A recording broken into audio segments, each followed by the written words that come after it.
staying with us. I'm Bill O'Reilly in the Miller Time segment tonight. Let's get right to the sage of Southern California who joins us now from Santa Barbara. You know, Miller, one of the very funny things that you do in the Who Wants to Be President show is that you say you don't mind giving 50% of your income to the government, but you would like to meet the people who get your money. You'd like to sit down and have a conversation with them, what they're doing with your tax money. It's a funny bit.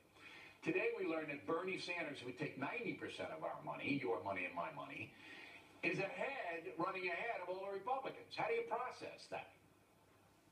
Well, the good thing about losing to Bernie is if you're down by 10, his personal ethos dictates he gives you 5 back, right? He'll do that, won't he? Sure. Of course he won't. Listen, there are winners and losers in life. Sometimes there are winners like Bernie Sanders who are a big loser. I don't know what to say, except that Bernie Sanders, if he runs, I think the Democrats know this, people will smile because we live in PC times. You don't want to say anything against anybody. They're not going to let him win. They got too many rich guys who don't want a socialist system. Hey, listen, one thing about Bernie Sanders that you said to me a while back, I didn't get it.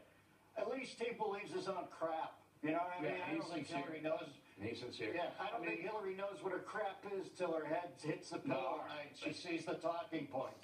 Bernie's not going to get the nomination for the very reason you just cited, that the Democratic Party is a bunch of people who are poor. The people who run it are very wealthy, like George Soros, and they may sympathize with Bernie, but they know. But I just was taken aback. Hillary's going to get it. Have you ever seen somebody running away with a more tired campaign? She trundles out there in those Volvo silhouette pantsuits and just goes on and on with the same old tropes. She's like, look at it, it's like Kim Jong-un or something. What is with that outfit? Then on the other side, we got Trump. He's the leader over there. And now they're going to start shutting down roads outside his thing. Blessed are the fake peacemakers, so they shall intimidate the earth. We are living in the era of the violent do-gooder, Billy, and all they're going to do is say that he's a Klansman. And by the way, to all the experts out there on Klansmen, it's Ku Klux Klan, not Klu Klux Klan, all right? I did a little research. I know you're an expert on it. You're not even pronouncing it right, for God's sakes. You know, if Trump wanted to get everybody off his back tomorrow as far as being violent, he had to convert to Islam, because it would appear to be nobody can say anything when it's violent over on that end of it. But if Trump says something, he's Hitler. The country has gone mad. And when Paul Ryan announced today that he's, well, in essence, that to me was Paul Ryan jumping into the race. Can I tell you something, Paul? You seem like a nice enough kid, but you know why people are pissed off? It's the GOP is now Chipotle. You were making your own customers sick. That's why they're pissed off.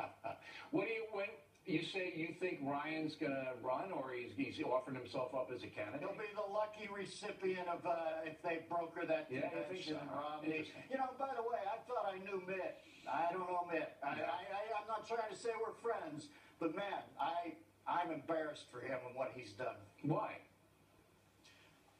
Listen, he had his chance. I like what Bush did, Bush 43. When he's done, he goes away and he shuts up. Listen, Mitt is a nice man. He ran a bad race. He had to let this thing go forward, see who has the most votes, and let them be the president. There's a million miles to go. For him to get involved to this extent, this early, I just want to say, boy, I don't remember you being this activated when you ran. No, that's true. He's got more spunk now.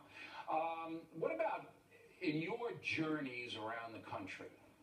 Do you think most Americans know what they're talking about when it comes to politics? Do they pay attention? What do you think, Billy? No. I think people either overthink their politics or underthink their politics. But if you really if you can really put an accurate scope on it politically. I heard a woman when I was coming over here today talking about waterboarding people, and somebody asked her, I won't say her name, I've seen her on this network, if your children were kidnapped and they caught one of the kidnappers, would you waterboard him to get the information on the other kids? And she said no. Now, do you think we're overthinking things politically when political correctness supersedes the primacy of being a mother, for God's sakes? We've way overthought this. I don't even think I'm apathetic anymore. I feel that I'm appropriately disengaged in a country that appears to have gone mad. I feel like I'm living as an expatriate in another country that used to be my own country. And I think a lot of people are thinking that right now. But you know what's happening. You follow the news, you watch the news. I'm talking about the people who, like Waters catches up with, who have no blanket idea.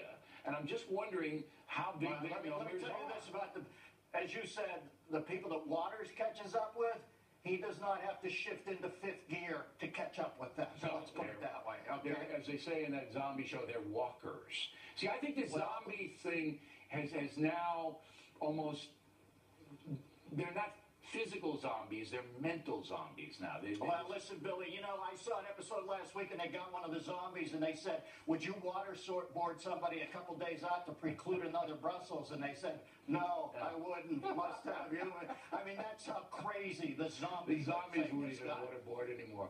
Dennis Miller, everybody, and a reminder, the tickets for the Who Wants to Be President shows starring Miller and me, going fast, May 7th, Fairfax, Virginia. Saturday, June 18th, big Father's Day show at Mohegan Sun in Connecticut. Make Dad and Granddad happy with tickets. Come on. August 5th, London, England. September, Reno and Denver. October, Atlanta, Biloxi, Mississippi. Don't be disappointed. Get the seats now. BillO'Reilly.com has all the information.